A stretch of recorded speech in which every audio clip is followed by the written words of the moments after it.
I thought I'd make a quick tutorial for those who would like some guidance in how to uh, use Microsoft Excel instead of writing this out by hand and calculating it. It's just so much faster, and it gives you a little bit of a snippet into Excel, which we will do more calculating later, and it'll just kind of make you more comfortable. So the first thing I'm going to show is how, the final cost in purchasing a sandwich. Here we've been given a cost of $4.70 plus tax. Now I live in Denver, so I've looked up the sales tax is 8.31 in my location. And so the first thing I'm going to do, and there's lots of different ways. I can do this all in one line or I can do it a couple of lines.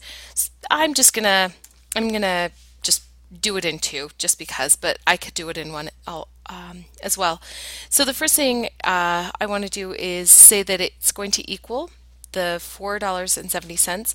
And you'll notice that a lot of my assumptions over here, or the cost of things, are going to be a little, or the key variables. Those ones are a little different, and the prices are different than your assignment. That's on purpose, so that you don't just take my numbers and put them in as yours in your spreadsheet. So that's the reasoning. So in this case, $4.70 will be the cost of my sandwich. And just a quick formatting thing, if I want this all to look like money, I'm going to come up here and I can choose, I want this in dollars. If you want to do them cell by cell, and let's go ahead and do over here too, I can do this. You can right click and also format cells this way and choose from here what I want. So I could do currency, I can do accounting, either way will give me a dollar sign. So we'll just do that one, same difference. Okay, so this first one, I have my sandwich listed. Next, I'm going to do tax, and I could do this all on one line because I actually didn't calculate anything here. To get Excel to work like a calculator, I press the equal sign. That signals Microsoft Excel or numbers that I want it to calculate something. And sales tax is a percent of whatever I'm buying. So in this one, I'm actually going to cell reference. I could type in $4.70, or because I already have that typed, I'm going to cell reference my 470, and that says take this number in this cell and do some calculations with it. Since it's 470, it's exactly what I need, or I could type in 470 either way. However, if I cell reference, I can go back to this and change that number in that cell, and it'll change the rest of the calculations, which is a benefit that that Microsoft Excel does, that doing it by hand doesn't. If you change that initial cost, then everything else beyond that gets, I have to redo it all by hand. So in this one, it's kind of nice. And so then I need to times that, which is Shift 8, or if you have a full keyboard, it's just on the side with your numbers. And I need to times that by 8.31%. So to change that back into a decimal so that I can calculate it, I move this decimal place over to the left so that it'll be 0.0831. And that gives me the sales tax that will be added on to the total price for this sandwich. Now, on the left-hand side, you'll see that I'm calculating for one sandwich here. There are two options. I can calculate for multiple sandwiches, or to compare the cost to buy or the cost to bring, or I can compare one sandwich. In this case, I think I'm going to do one just because if I wanted to do multiple, I would take this total and then multiply it by, let's see, over here, maybe I decide I choose 70 sandwiches and try and make all of them 70, and then I can do a costing comparison. I cannot do on the left side to buy one sandwich and the cost to bring 20 sandwiches and then compare them. You need to have the same amount. So whichever route you go, you can choose that. Now I need to give myself a total. And there's, again, a couple of ways I can do that in Excel. I can press equals and then cell reference here and then press add and then cell reference here so I make sure I get all the cells, and that'll give me my total of $5.09. Or I can do something that's even faster. In Excel, they have a built-in function called AutoSum, which, because I have Excel kind of expanded here, it was hiding. Here it is, AutoSum up here in the left, or up in the top right-hand corner. That in Excel, it's kind of smart and it knows if it sees some numbers going up in the column above this AutoSum function, then it'll automatically highlight it and press enter, and it adds everything that's in those columns, or in that one column. The other thing, you can just type in equals, again, because we want it to calculate, and just type in the word sum, and then I have to open the parenthesis to show what numbers I want to add together. And I can do, I want this one, and then comma, and this one, which is one left click, then release, and another left click. And I can go over and pick cells other places with this sum option, and then press enter, or close your parentheses and press enter. Another option too here is after I type in the word sum and open my parenthesis, I can also highlight this whole column if it doesn't work when you type or press the auto sum function, or in this case. To do that, I one left click and hold it, do not release, and drag your cursor or the crosshairs all the way down to show I want all of these to add, just like the previous one, or maybe I didn't want all of those. Maybe I only wanted the first two. And I could do that as well. I could just select one left click, drag, maybe I just want those two. And then I don't have to do a comma, and it's faster since you have to click anyway. If I had a couple more in here, again, I could go down further. Now I can press Shift close parenthesis, but it's complete enough that Microsoft Excel understands that you just want to add those, and so I can press enter. But if you would like to be very thorough, you can also close the parenthesis. Now that's my total for one sandwich if I'm buying it.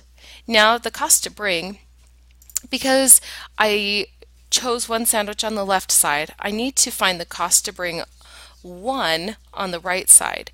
If I wanted to find the cost for multiples of these, I would find this total, and then I would take this total and I would times it. So again, a calculation equals, I'm going to do a cell reference here, and then times it by, let's see, one of the larger ones here, if I wanted to do 70 sandwiches, maybe. So let's say I want to find it for 70, and I'll compare the cost to buy versus the cost to bring, and I would find how many or how much money it would be to make 70 versus the cost to buy 70. But in this case, I'd really like to just compare one. So you can pick what you want in the cost area. You can be a little creative, or you could just use everything. You'll see I added a couple of things like pickles and cucumbers and dressing, different things that you could put on there if you would like. In your spreadsheet, though, it'll be a little different that's been given to you. So let's start with bread. The amount is, in this case, $1.80 for 10 sandwiches. So I'm going to press equals because I want it to calculate, but I want it to calculate for one sandwich. So I'm going to do weigh $1.80 and divide it by 10 sandwiches, and that will give me how much it will cost for one sandwich. So when I total this side, this column, it will also give me the total for one sandwich. The next will be tomatoes. Again, if that's not something you want to put on your sandwich, I guess you don't really have to put it on there. You could be a little creative there. But we're still going to calculate $1. Oops. Make sure to do an equal sign. I'm glad you guys saw that. Sometimes I will have students who are trying to get it to calculate and will forget that equal sign. So I'm glad you saw that that will be something. It's a quick fix, really quick troubleshoot. $1.50 divided by 4 gives me 38 cents per sandwich. Then head of lettuce, I'm just going to put lettuce here, and that's going to be 99 cents per 12 sandwiches. Again, calculate means equal. 0.99 divided by 12 gives me 8 cents per sandwich. Then I need lunch meat, which would be $4.99 equals, to calculate, 4.99 divided by 12 gives me 42 cents. Some people would like double meat, and so maybe, let's say, like my husband, I want to times that by 2, and that would tell me how much it would cost if I wanted to do twice the amount. I'm going to take that out. This is your sandwich. You get to design it, which is kind of one of the benefits here of the cost to bring, or the option to bring. Next would be condiments like mayo and mustard. This is $4.98 equals 4.98 divided by 70 sandwiches, because you're going to buy a big jar, 7 cents. Then cheese, we have equals, cheese equals $10 divided by 20 sandwiches if you buy a brick, and that gives you 50 cents per sandwich. And then we need baggies to put your sandwich in so it doesn't dry out and it stays all together, is equal $3.20 divided by 50 is 6 cents per sandwich. And you could go ahead and put in some of this other stuff if you would like. I'm going to stop there just so that it looks more like what your assignment looks like. Again, I need to find the total here. And so I can just press auto sum, because in this case it's going to be the fastest way. And I'm going to double check that it got everything. Yep, it added everything up. And I divided everything to get the cost per one sandwich. So this will give me the cost associated with exactly one sandwich. There we go. Now I can compare the cost to buy and the cost to bring. And again, if you wanted to do it a different way, instead of finding the cost per sandwich, you could do the cost per 70 sandwiches. I'll do that on just one here, just to show you on the bread, because this is the cost per 10 sandwiches. If I wanted to find it for, let's say, 70, just to compare and contrast, instead of dividing, I would find how much it would need to take the 10 sandwiches to make it 70 sandwiches. So I need to multiply this by 7 to get 70 sandwiches, which means I need to multiply this by 7 as well to find how much bread I need for 70 sandwiches. Not that you would be buying that all at once, but for 70 days, let's say you just want to compare how much money you might save after 70 days. So I'm going to do my $1.80, and you'll notice I'm not doing the zero because it doesn't really matter past the decimal. Then I need to times Shift 8, or on your keypad with those who have a full keyboard, times this by 70, and that will tell me how much it will cost to do 70 sandwiches. And I could go through that the entire way, again finding how much it will take to get to 70 sandwiches for each of these. The 70 here, you would just take the 4.89. This, to find out how many to get to 70 with the 12, you would take 70, divide it by 12, and that'll give you how much you need to multiply to make it 70. So that's how you can do it on this side for that. But then you would come down here and on this side, take your total, multiply it by 70 to then have a comparable cost to look at both of those over 70 days. Either way is acceptable, and it's totally up to you.